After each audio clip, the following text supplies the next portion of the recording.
Hey Pilgrims, it's Nadine from Nadine Walks, and I'm here with another video. So today I wanted to do kind of an informational Camino video. I did a whole series of question and answer videos, and I may try to do a few more of those in the next month or so, but I had a different idea for today's video, and I really wanted to talk about packing lists. Now, I have a much longer packing list video. It was actually one of the first videos I recorded for this channel, so the quality is not super great, but I think the content is pretty good. That's up on my site, so I'll include a link to that. So check that out if you're looking for a longer packing list video. But at the time of this recording right now, it's early June, and I've just seen, kind of throughout the spring and now heading into the summer, a lot of pilgrims planning their first Camino or they're planning a return to the Camino. And so, of course, there's a lot of talk about packing lists. I just kind of figured I would chime in with a little video of my own about some things that I don't think you need to bring on your Camino. And some of these are items that I do see a lot of pilgrims initially packing. Now, I do want to say before I start going over these items that all of this depends on the pilgrim. So there are going to be some items that I talk about in this video that you might say, well, no, I bring that on every Camino, or I'm planning my first Camino and I really think I want to bring that along. And that is totally fine. So everyone is different. Some people are going to want to bring certain things and there are others who will be able to do without them. And that's totally fine.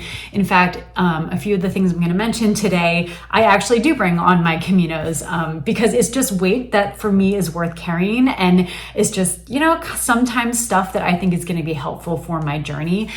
I do think though, if you are trying to just go really lightweight and trying to trim some weight from your pack, if you don't plan on using a luggage service, then I think there might be a few good tips in this video. So let's get right into it. The first item that I don't think you need to actually bring on a Camino is a guidebook. So there are so many great guidebooks for the Camino, and I own several guidebooks and I actually love guidebooks.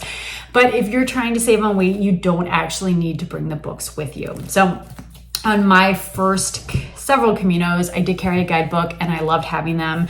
It's just so nice, right? To be able to page through stage to stage, to look at maps, to read about the route, to have an idea of what's coming.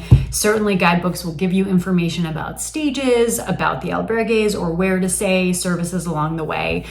But now there are a lot of good apps that can do the same thing. And an app, right, it just is right on your phone. And so especially if you're carrying a phone and can access the apps as you walk, they can be a really great resource and are essentially kind of weightless, because if you're bringing a phone anyway, it's all in your phone. And so really for the last several Caminos that I've walked, I've just used grons.com, and that's a website, and the Buen Camino app. And so sort of between these two, I use them to really plan out my walks, but then to also reference as I walk, just to find information about the stage ahead, places I want to stay, any services, all that stuff that I would be able to find in a guidebook. That's not to say, again, that no one should bring a guidebook, but guidebooks are going to add a little bit of weight. And if you're looking to cut weight, I do think it's very possible to walk a Camino without carrying the guidebook and just using apps instead. All right, the second item that I don't think you need to bring on your Camino, and that some people do bring, is a power bank. And so this is just something that you can use to sort of recharge your phone, your electronic devices, just gives you extra battery power. I know some pilgrims are concerned that they're going to drain their phone's battery as they walk, or maybe if you have other devices, just having this gives some peace of mind, and it does allow you to charge your phone kind of throughout the day and as you go. Now, this is an item that I didn't carry when I started my Caminos, but I actually have started to carry on my past few Caminos. I think I bought one initially because the iPhone that I had been using several years ago, it was an older model. I'd had it for a while and it wasn't holding a good charge, so the battery would drain really quickly. And I found that having this power bank was almost invaluable, because I take a lot of photos and videos, and this allowed me to not worry about draining my battery during the day as I walked. So I do like carrying this, and even though I have a newer model of an iPhone that holds the charge pretty well, but I've just kind of found that because I take a lot of video, it's really nice for me to have this. I think for the average pilgrim, unless you are planning maybe to do tons of photos, videos, calls home, FaceTimes, whatever it might be, I don't really think you need one of these. You will really be able to charge your phone in the albergues, even sometimes in the cafes and restaurants along the way. You might be able to find an outlet where you can plug in your phone if you need to charge throughout the day. So I do think this is an item you can forego if you want to save some weight in your pack.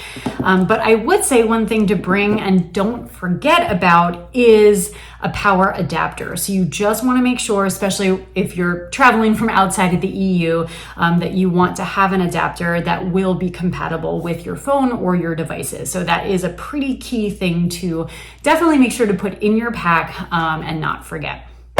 Okay, next item that I don't think you need to bring on your next Camino is a big bag of food and snacks from home. So some pilgrims, I think, especially as they're planning their first trip and they're thinking, okay, I'm going maybe to another country and I'm going to be walking all day and I don't know what the food situation is going to be like, they may tend to fill up a bag with all their favorites from home. And I can understand that impulse. And I think year to year as I walk, as I'm packing for my trip and thinking about what I need, there have been a few times that I myself have loaded up a bag full of things, even though I know once I get to Spain or once I get to France, I can go into shops and there is plenty of food and I can buy snacks and I'm always totally fine as I walk.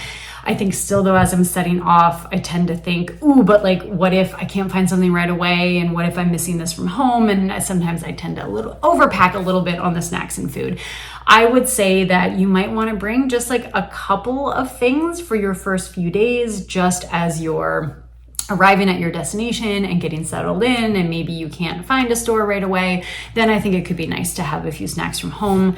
I think certainly if you have any dietary restrictions, then it might be kind of more wise to bring food that you know you can rely on and eat. But again, you're going to be able to find a lot in Spain. And I think it is great to also just sort of try out the different snacks and food that you might find in grocery stores, in bars and restaurants along the way. So I would say you don't need to weigh your pack down with a big bag full of all your favorite snacks.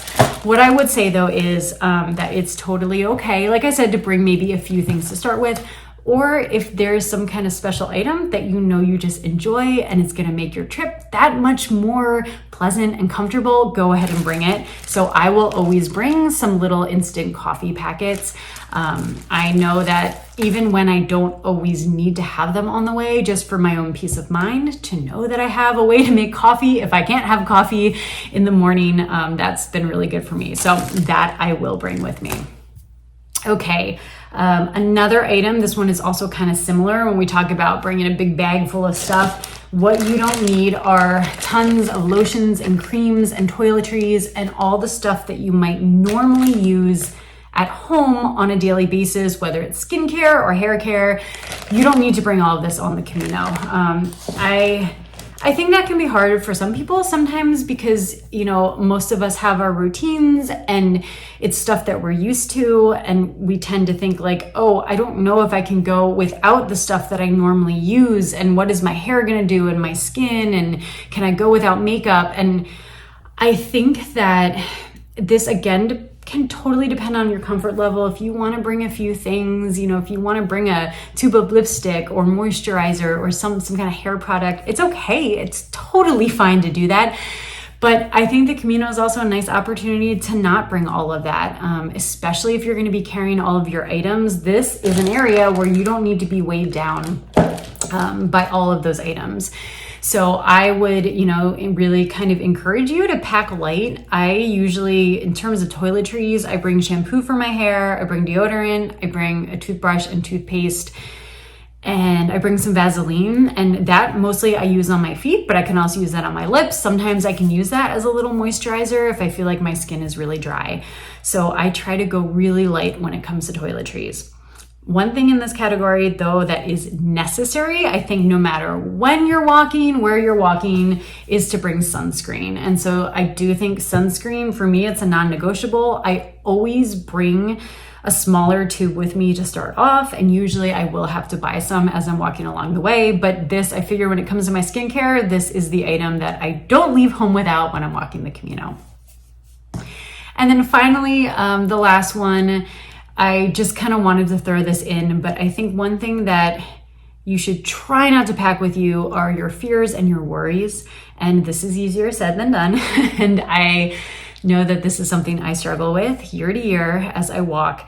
But I really try hard to not worry too much and to not like really bring all of my fears with me. And that is a kind of bigger topic. I think I've talked about this a little before, maybe in some of my question and answer videos, but I think, there are a lot of things that we worry about when we set off on, especially a new experience. This is a big physical one, but I think as best as you can to prepare yourself, but to also know that you can't be prepared for every single thing, and that a lot of it, most of it, will be solved on the way and you will figure out on your way. And so to try not to bring too many of those fears and worries with you, and really just trust that you're going to a place where there are going to be other people, and that if you do run into challenges, you will be able to navigate them. But I think one thing you could bring from home with you that I sometimes do is like a little comfort item. And so if, one of your fears is that you're going alone and you're going to miss your friends and family from home, bring a photo of them and tuck that into your guidebook if you're bringing one, or a journal, or just like slip it into your passport or a money wallet. But yeah, bring a photo, bring a little note that someone wrote. You can bring, a piece of jewelry that means a lot to you.